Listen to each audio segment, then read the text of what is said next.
I invite Ms. Linda Lewis, the staff advisor, Teresian AICUF, to moderate the interactive session. Please use the chat box to raise your questions. For the information of the coordinators, even if you have not written any question in the chat box, also you are free to ask any question. The students or the coordinators or anybody. You can unmute yourself and ask the question. Thank you, sir. Thank you very much for your presentation. It was very, very enlightening. We already have 2 questions in the chat box. May I raise them? Yeah, please. So Dr. Francis David Raj has already mentioned a question.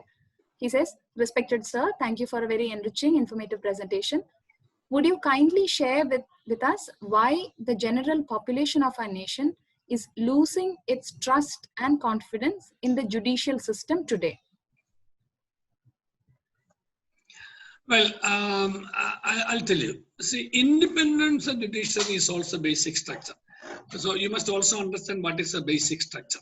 So as I told you, a building constructed on the foundation stones and basic pillars, So suppose St. Teresa's College, the main auditorium is built on, say, 4 or 11, 12 pillars. You cannot pull down one pillar. The moment one pillar is pulled down, then it affects the whole structure. So there is something, the Constitution of India, Article 368 permits amendment to the Constitution of India. But the judgment which I referred to, Keshavan, by the 13 judges, they held that you cannot amend everything and anything. You can amend, and of course, our Constitution has undergone more than 100 amendments now, but not the basic structures. What are those basic structures? They are not actually set in the Constitution, but it has evolved during the course of judicial interpretations on the growth of jurisprudence of this country. These concepts have grown also. So as I told you, it's rule of law is a basic structure, democracy is a basic structure, secularism is a basic structure. So also independence of judiciary is a basic structure. Why should there be an independent judiciary? Judiciary should be independent because the majoritarian government will always have their own policies. It may not bother to them as to whether this policy will protect the rights of everybody. They may think about the majority, but they may not think about the minority. But our Constitution is so beautiful because it has recognized the diversity. Because India is such a diverse country, which has 22 scheduled languages, 844 recognized dialects, and thousands of non-recognized dialects. It has all world-known religions. It has different civilizations. It has all cultures possible. It has lifestyle also varies. Even if you take the case of the Kerala, the way you speak Malayalam in Trivandrum is not the way you speak Malayalam in your Kochi. And for that matter, you go to Trichur, it's different. Then you go to Calicut, it's different. You go to Kannur, it's different. Take the food habits of our state. The type of cuisine we have in Trivandrum is not the one you have in Alleppey. It's not the one in Central Travancore. The same as in Ernakulam. The Trichur varies, Calicut varies, and Kannur certainly varies, yes, and beyond Kasaragod. So it is, I'm speaking about Kerala because, it is so diverse. Look at the state where I was the Chief Justice of the High Court, Himachal Pradesh. It has 11 districts, and all the districts have 11 languages. Simla has Simli, Solan has Soloni. It goes, like every district has a language. It may not have script. And every district has different cultural, festivals also. Cultural festivals also vary from district to district. The lifestyle also varies from district to district. So India is a country of such diversities. With all those diversities, India is India because of the Constitution of India. Because this Constitution has secured the rights of everybody. And who secures it? I'll tell you the word guardian. Who is a guardian? Guardian is the person who acknowledges the existence of his words, who respects the equality of all the wards and who protects all the wards from any sort of external or other aggression or among themselves also. So this is the guardian's role. Recognizes, respects, and protects. So that is the duty cast on the constitutional guardian, namely the Supreme Court of India. And to some extent, the guardians in the respective states, namely the high courts. These are the only two courts which are entitled to interpret the Constitution of India, High Court and Supreme Court. So I'll speak about the constitutions, constitutional guardian, supreme guardian, namely the Supreme Court of India. So why should there be an independent judiciary? As I told you, the majoritarian government, they may have their own policies, their own ideologies, they may have their political philosophies also, they may have their election mandate also, manifesto also. So they go on with that. But in the process, whether a policy is constitutionally permissible or constitutionally valid or not is to be tested only by the Supreme Court of India. When it comes to Supreme Court. Of course, when it comes to High Court, and High Court. But that way the constitutional validity, because it is the guardian who has to see independently. A judge, that's why the position of a judge, only as I told you, even the President of India does not take an oath to uphold the Constitution. Upholding the Constitution, even by oath, under Schedule 3 to the Constitution of India, is only by judges. So judges should be free, fair, absolutely independent of their ideology, independent of their commitment, independent of their politics, independent of any sort of supervening what you call forces influencing their thought process. So that is the expectation about the judiciary. Now, how do you understand this independent judiciary? It has to be understood, as I told you, about socialism versus capitalism. Independent judiciary versus committed judiciary.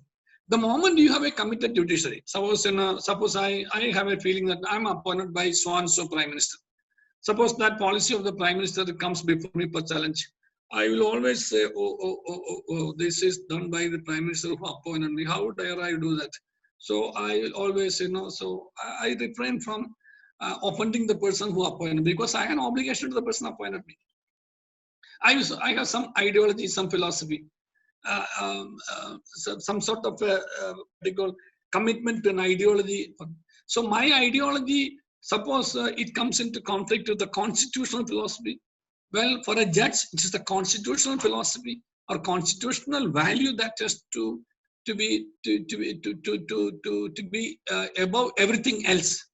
But if you are too aligned and too committed to your political, religious, or other ideologies or philosophies, then you won't be an independent.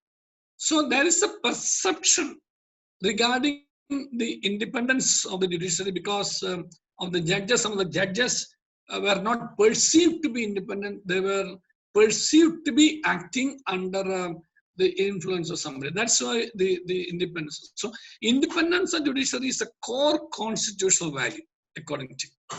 Otherwise, there will not be any democracy. There will not be any constitution.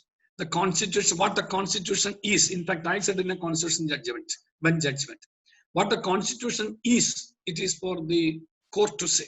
What the constitution should be, that's your aspiration. You can make any law.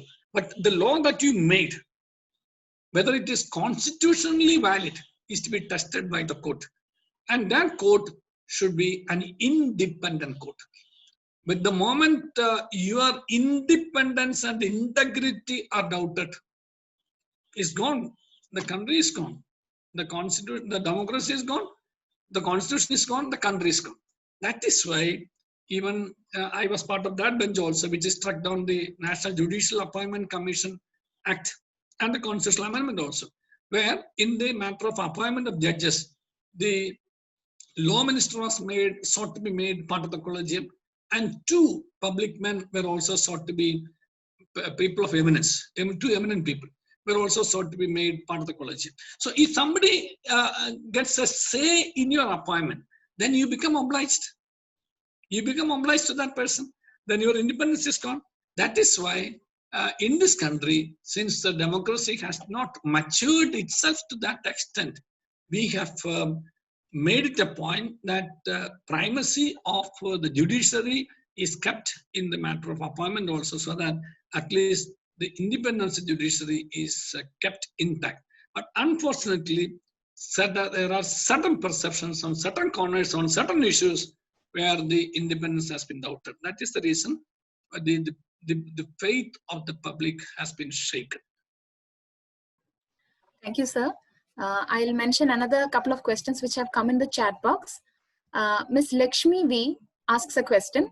The Constitution ensures equality and also at the same time allows reservations based on caste. Earlier, caste and financial condition was correlated, but not now. Isn't it high time to cancel the reservation system? There is another question, sir. This is from Ms. Atulya Sunil.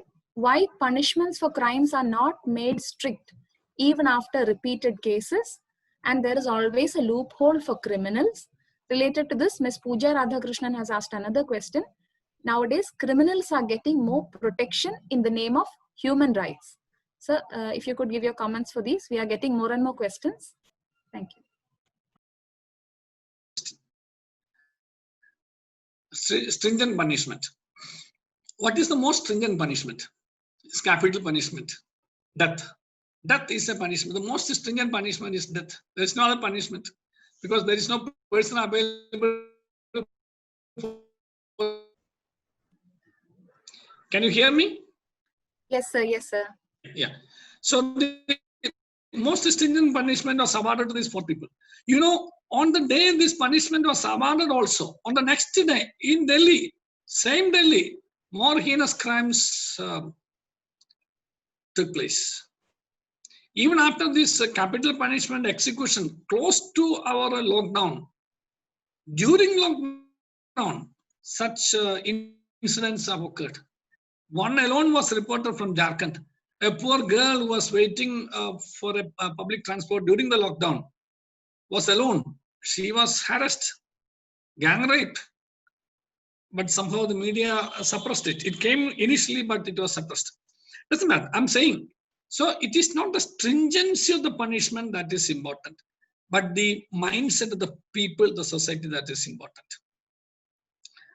If you can recollect, I told you, India is my country, all Indians are my brothers and sisters.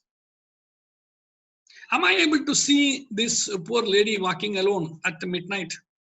In Delhi, you need not be midnight. Delhi at any time. Walking alone. Is she perceived or seen as a sister? No. She always is seen as an object of consumption for what they call the male. I don't want to use such expressions, but anyhow, for the male, a woman that's the Indian society's outlook. An object for consumption, irrespective of age, irrespective of anything.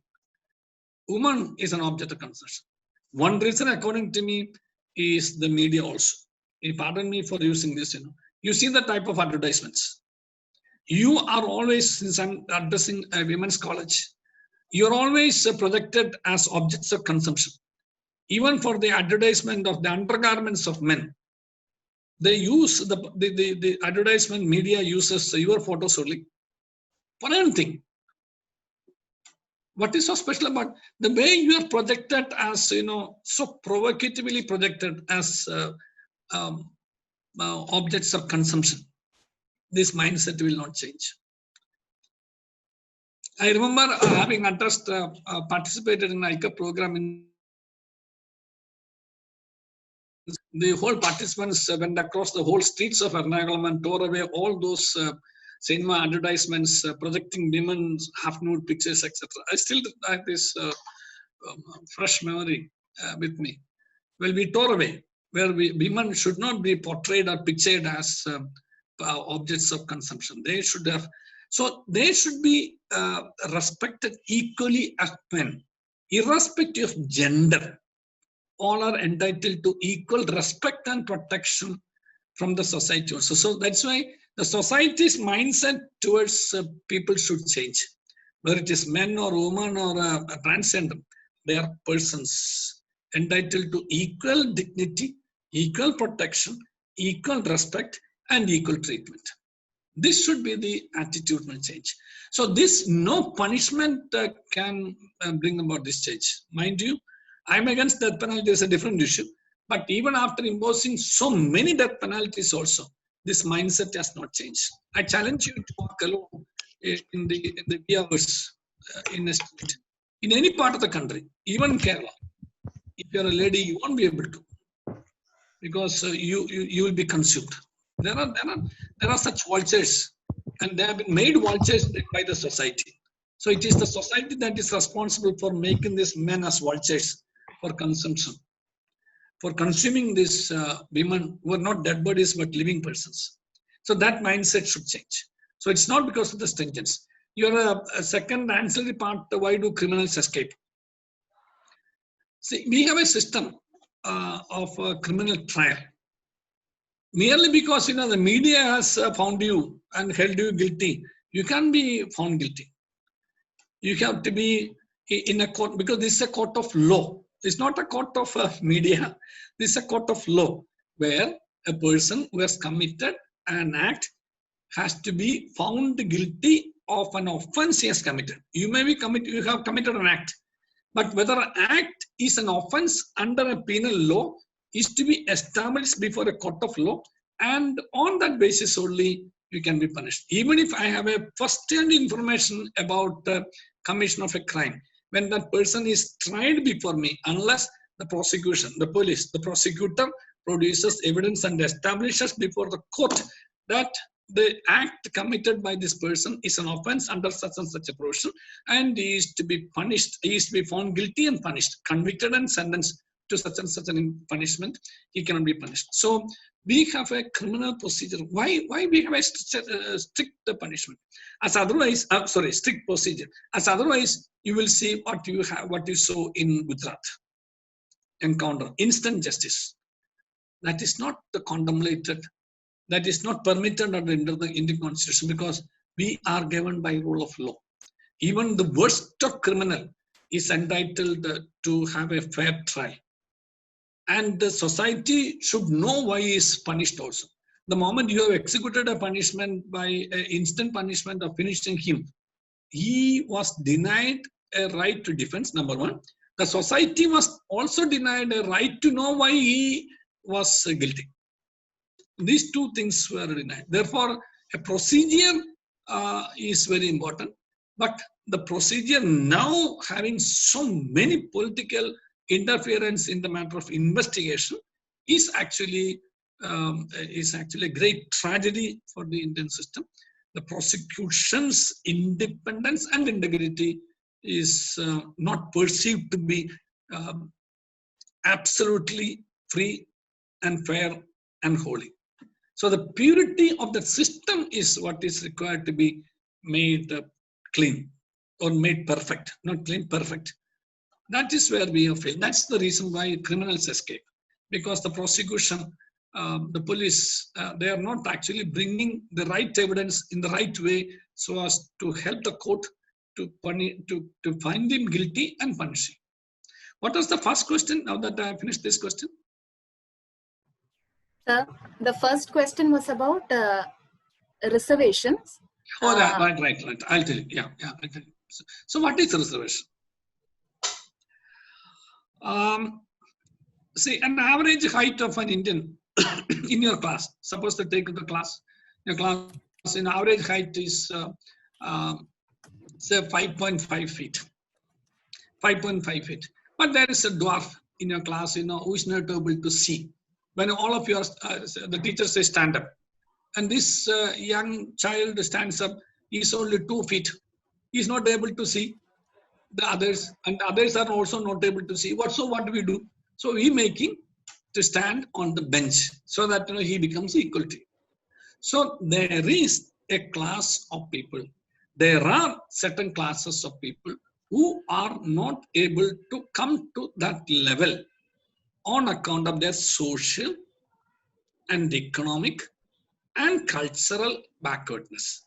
So in order to enable them to be equal with you, at least initially just for 10, then 20, 30, 50, 60, 60, 70 now. Even now, so you can't equate with the scheduled caste and scheduled tribe of Kerala. You just come to the north, you will see what the scheduled tribe, scheduled caste means. They are not even able to walk on the road when the upper caste people walk. See, one person was brutally lynched for the only reason that he mounted on a horse. That is not permitted for a scheduled caste in the north. Some parts of the north, I don't say in the north. So that is the class, what you call the caste system, unfortunate caste system, painful, yes, unfortunate and painful and disturbing caste system. So how do we bring them up? I'm sure you might have seen that video which has gone viral of our collector, district collector, what is her name, Veena, yes, from Malappuram, who is from Jharkhand, who was given, who wore an ordinary sari without even any chain, etc. And she came and, people started laughing and asking questions, and she finished her talk after 30 minutes. You are spellbound.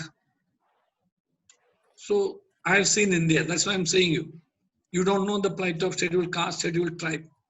But there is a system called what is called creamy layer. The creamy layer, you have seen how do you make your cream. You take a glass of good milk, not the other milk, good milk, and keep it for some time or stir it for some time, the cream comes up. The moment cream comes up, you can remove the cream. That's called creamy layer. So therefore, those who have become economically and socially developed and who are able to stand along with the other majority developed people, then they are no more required to be treated, given the reservation, because they have already come up of life. So for others to come up in life, there needs some assistance to make them feel tall and equal, as tall and as equal as you. This is the principle behind reservation. But I agree with you, this is being misused, or what we call misused as against others in certain states. But Indian situation of scheduled caste and scheduled tribes still being oppressed and marginalized continues, majority continues. So therefore, so long as this continues, well, this has to come. This is what is the principle behind reservation. Thank you, sir. We have another few questions. I think we should wind up our interactive session in another 10 minutes. Would that be all right, sir? Yeah, I can stretch it maximum. I had to leave for another program at 11, but I can see the interest that you see. No, don't worry. The moment, the women come up for involvement in society, I'm so happy because you need to raise your voice. Thank you, sir. So whatever questions we have received until now, I'll quickly mention one or two. Mary Anagha has given a question. So how do you relate the value of forgiveness in the process of judgments? Are they related at all? Forgiveness and judgments. Yeah. See, what is judgment? Judgment in a court of law means judgment in accordance with law. That's why it's called court of law. It's not court of equity. Equity courts are in equity courts where you try a person, you find him guilty, you forgive him, you make him a person, etc. So there are four purposes of punishment. One is retribution, the other is prevention, then is reformation, then the other is restitution. These are the four general theories of punishment. So if you commit a crime, unless you are given an appropriate punishment, this is called retribution. It's not revenge. An appropriate punishment commensurate to the gravity of the crime, because any crime is an impact on society. So for the society to be taught that if you commit this sort of offense, this will be the type of punishment you get. This is called the appropriateness of punishment. That's called retribution. So unless a punishment is given to a person who has done a wrong to the society by indulging himself in a crime, then it will affect the structure of the society or the overall welfare of the society. So therefore, mercy is one part, but justice tempered with the mercy is the aspect you are asking. So forgiveness as a value, that is only stretchable to the extent of the sentence part. I'll tell you sentence part. So you have seen, in all the criminal cases, one day the court declares that he is guilty. That's called conviction. And he is given time the next day to be heard on his sentence. So he pleads mercy. I have a wife, 3 children.